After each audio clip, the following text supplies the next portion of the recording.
Personne n'est à l'abri d'un gouffre à un moment ou à un autre. C'est pas parce que vous êtes dans une fosse que c'est fini.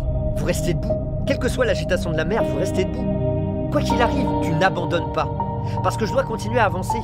Même si tout en moi veut s'allonger et abandonner, on peut pas lire le livre de quelqu'un d'autre sur une théorie sur la façon de faire de la merde, un type qui s'est assis dans un bureau bien chaud et qui a écrit un livre avec une bonne tasse de café à la main. Non, je veux voir ce type qui s'est émergé de ce putain d'enfer. Et il a pensé à démissionner et à partir et à sa femme et à ses enfants. Et pourquoi suis-je ici? Est-ce que ça en vaut la peine? Toutes ces conneries là. Et il a trouvé un moyen de s'en sortir. Parce que dans les pires moments, vous êtes seul. Vous devez sortir de ce putain d'égout. Personne ne viendra vous chercher dans ce putain d'égout. C'est ton cerveau. Vous êtes la seule personne qui peut s'en sortir. Ce sont les personnes qui sont capables de contrôler ce sentiment de fuite et dire « Non, il y a un moyen de s'en sortir, putain, il y a toujours un moyen !» Là où il y a une volonté, il y a un moyen.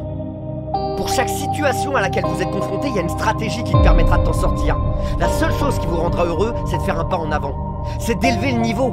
C'est de découvrir ce dont vous êtes capable et de ressentir ce pouvoir incroyable de pousser à travers tout ce qui vous retient. Et d'atteindre l'autre côté de votre vrai moi. Je me moque que tu dois faire des efforts jour après jour, que ça fait mal et que personne ne peut voir ce que tu traverses vraiment. Si tu n'abandonnes pas, tu verras le bout du tunnel. Je dis à quelqu'un en ce moment même, votre moment le plus bas sera le lieu de votre plus grand témoignage. Vous savez plus que vous ne le pensez. Vous pouvez faire plus que vous ne le pensez. Vous pouvez aller plus loin que vous ne le pensez. Vous pouvez avoir plus que vous ne le pensez. Et arrêtez de blâmer quelqu'un d'autre pour ce que tu n'as pas. Il est temps que tu saches ce que tu as entre les mains.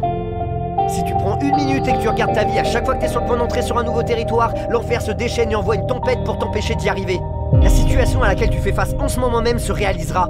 Elle va passer. Tu oublieras les moments difficiles. Ne vous en préoccupez pas, elle durera pas. Vous serez toujours là, disons à vos enfants. Je me souviens de la fois où j'ai cru que j'allais mourir, mais d'une manière ou d'une autre, nous nous en sommes sortis. Cela se produira. Lorsque vous affrontez vos peurs et que vous continuez à vous pousser à aller de l'avant, cela vous permettra de vous transcender. J'ai perdu beaucoup de choses, j'ai perdu beaucoup d'amis, j'ai perdu beaucoup de force, j'ai perdu beaucoup de temps, j'ai perdu beaucoup d'argent, mais je continuais à y croire. Il faut s'endurcir et se tenir tranquille. Vous devez vous ceindre les reins de votre esprit et vous devez prendre une position défensive contre l'ennemi, contre l'esprit de renoncement, contre l'esprit de raisonnement humain.